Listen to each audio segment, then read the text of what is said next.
The political chief for Hamas has been assassinated. یہ ہوا ان کے دورہ ایران کے دوران جہاں پہ یہ موجود ہیں، اور یقیناً یہ ایک بڑی ڈیولپمنٹ ہے کیونکہ اس کے دورس نتائج نکلیں گے. لیکن کیا یہ واقعی ان ایکسپیکٹڈ تھا؟ یقیناً بہت سارے سوالات اس وقت جنم لے رہے ہیں. یہ بات بار بار کی جا رہی ہے کہ کس طرح اب یہ صورتحال آگے بڑھے گی. ایران نے ابھی تک یہ کہا ہے کہ وہ اس معاملے کی تحقیقات کر رہے ہیں. دوسری طرف حماس کی جو آفیشیل سٹیٹمنٹ ہے، انہوں نے کہا کہ یہ جو بزدلانہ کارروائی لی گئی ہے یہ ان پنشڈ نہیں جائے گی، اس کے لیے جوابی کارروائی کرنا ضروری ہے. لیکن آپ کو بتاتے چلیں کہ جس طرح اگر حزب اللہ کے ساتھ جو جھڑپیں جاری ہیں اسرائیل کی، وہ بھی ایک بڑی تشویشناک صورتحال کی طرف جا رہا ہے. A lot of people have missed کہ جب نیتن یاہو پہنچے کانگریس میں اپنے خطاب کے لیے اور یو ایس میں ان کا استقبال ہو رہا تھا، تو ان کو اپنا یہ دورہ تھوڑا شارٹن کرنا پڑا، اور ان کو واپس آنے کی وجہ یہ تھی کیونکہ جو ناردرن ایریاز آف اسرائیل ہیں وہاں پہ لبنان کی جانب سے ایک حملہ ہوتا ہے، حزب اللہ کی جانب سے ایک حملہ ہوتا ہے، جس کے بعد ایک تشویش پائی جاتی ہے. یقیناً حزب اللہ اور ان کے جب کیبنٹ، نیتن یاہو اور ان کے کیبنٹ ممبرز جب اس علاقے میں پہنچتے ہیں تو وہاں پہ لوگوں کی ایک شدید رد عمل آتا ہے، کیونکہ ان کا خیال تھا کہ IDF یعنی اسرائیلی ڈیفنس جو فورسز ہیں وہ ناکام رہی ہیں ان حملوں کو روکنے میں. سوال یہ ہے کہ اگر یہ جنگ بڑھتی ہے اور یہ کسی بھی ملک کے لیے، کسی بھی آپ کی پولیٹیکل مائٹ ہو، آپ کے ساتھ امریکہ جیسی سپر پاور ہو، اس کے باوجود بھی جنگ و جدل کو جاری رکھنا کسی بھی معاشرے، کسی بھی ریاست کے لیے آسان نہیں ہوتا. سوال یہ بھی ہے کہ ٹھیک ہے، ہم ایک طرف کہتے ہیں کہ نیتن یاہو کا ایک جنگی جنون ہے، لیکن کب تک سسٹین کر پائیں گے؟ کیا ان کے حق میں یہ بہتر ہے؟ کیا اپنی سیاست چمکانے کے لیے اس جنگ کو مزید بڑھایا جائے گا؟ عام طور پہ جو ان کا ایک پیٹرن رہا ہے، ایک کارپٹ بامبنگ کا سلسلہ تو ہم دیکھتے ہیں اسرائیل کی طرف سے، جب بھی ایک نئی نسل جوان ہوتی ہے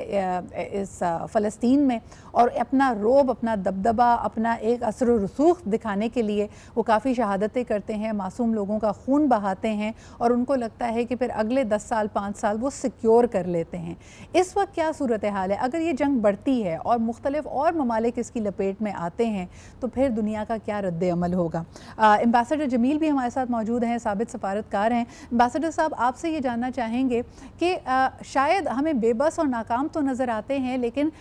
بہت سارے یورپین ممالک نے، مغربی ممالک نے ریسٹرینٹ کا مظاہرہ کرنے کی تجویز اسرائیل کو دی ہے.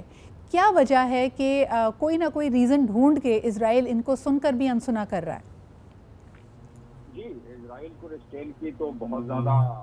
ریکویسٹ کی ہے، میں کہوں گا مغربی ممالک نے، انہوں نے کوئی دباؤ نہیں ڈالا ہے. ایک ریکویسٹ کی ہے، اسرائیل نے ان کی ریکویسٹ کو نہیں مانا، اور انہوں نے اسرائیل بتدریج جو اہداف اسرائیل نے اپنے ذہن میں رکھا ہوا ہے وہ حاصل کرتا جا رہا ہے، چاہے وہ غزہ ہو، چاہے جن جن افراد کو انہوں نے شہید کرنا ہے وہ ہو. اور اس کی حال ہی میں آپ مثال لے لیں، پچھلے 24 گھنٹے کی اور 48 گھنٹے کی مثال لے لیں آپ. پچھلے 24 گھنٹے میں حزب اللہ کے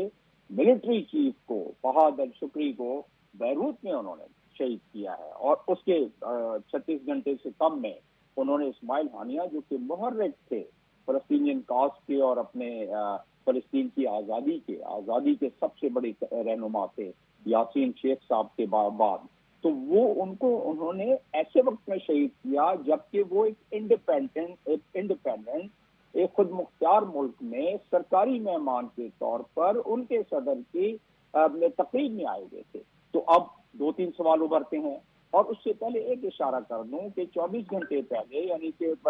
29 تاریخ کو تقریباً 48 گھنٹے وہ ترکی کے صدر نے طیب اردگان نے پہلی مرتبہ اتنے سخت الفاظ میں دھمکی دی اسرائیل کو کہ ترکی جو ہے وہ اپنے ٹروپس کو بھیج سکتا ہے آپ کے اسرائیل میں، مطلب انٹروینشن کر سکتا ہے. اب ان ڈاٹس کو ذہن میں رکھتے ہوئے اگلی بات کر لیتے ہیں کہ کیا ایران کے پاس، کیونکہ ابھی ان کے صدر نے بھی جو ہے ان کی کیبنٹ نہیں بنی ہے، کیا ان کے پاس کوئی چوائس ہے کہ وہ ریٹیلیٹ نہ کریں؟ اور چلیں مان لیا ریٹیلیٹ تو انہوں نے کرنا ہی کرنا ہے. اور میں سمجھتا ہوں کہ اس میں ایران کے جو اس وقت ہمارے پاس لٹریچر اویلیبل ہے ان کے فارن پالیسی کے بارے میں، تو اس میں آخری فیصلہ اور کلیدی اور سب سے ایرانی فارن پالیسی کے تمام نکات پر سپریم لیڈر فیصلہ کیا کرتے ہیں. تو کیا سپریم لیڈر کے پاس کوئی چوائس ہے کہ وہ اس پہ ریٹیلیٹ نہ کریں؟ تو ریٹیلیٹ کرنا تو اب 100% بنتا ہے، 100% میں کہہ رہا ہوں، 99% نہیں کہہ رہا ہوں. لیکن کس قسم کا, کس نوعیت کا, کیا ویسے ہی ریٹیلیشن ہوگی جو پہلے کی انہوں نے سیریا میں جب حملہ ہوا تھا ان کے کانفلنٹ میں,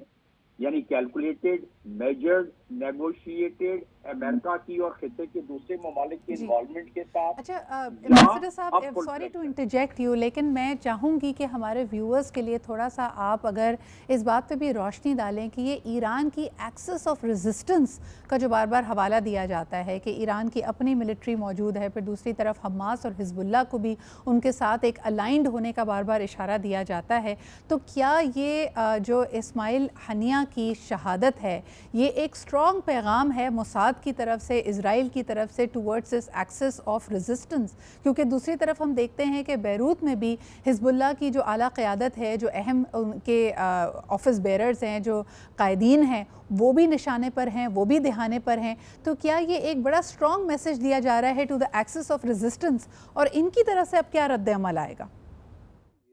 ایران کے پرائم منسٹر جوائنٹ سیشن میں امریکہ میں کہہ کے آئے ہیں کہ ایکسس آف ایول اور ایکسس آف ریزسٹنس تو چلے پہلے بات ہوتی رہی ہے, اب ہم بات کر لیتے ہیں ایکسس آف ایول جو اسرائیل کی طرف سے کہا گیا ہے اور جوائنٹ سیشن میں کہا گیا ہے. اور جوائنٹ سیشن میں 4 دن پہلے